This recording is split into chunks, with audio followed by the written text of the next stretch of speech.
Hola a tots, perdó per no haver pogut baixar, però bueno, us volíem explicar una mica els nous projectes del Baix Lluçà. Un d'ells és el PILS del Baix Lluçà, que són uns pisos adreçats a joves entre 16 i 21 anys per acompanyar-los en tot el seu itinerari d'inserció sociolaboral. Alguns d'aquests joves són l'Abde i el Zaka, i no sé si volen explicar alguna cosa o d'on venim. Jo vaig estar a la Seu d'Urgell i estic ara aquí a Tremp i estic molt content perquè ens estan ajudant molt a trobar feina, a estudiar i són moltes coses i estem molt contents. Hola, som la Marta i la Mar del projecte de llavors d'oportunitats del Baix Lluçà.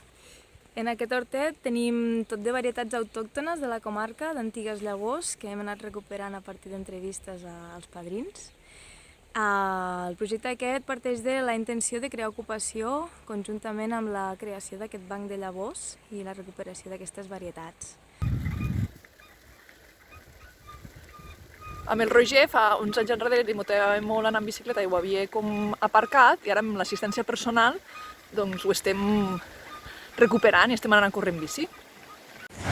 Bueno, per això l'assistència personal i es tracta d'anar amb bici pel camins i això.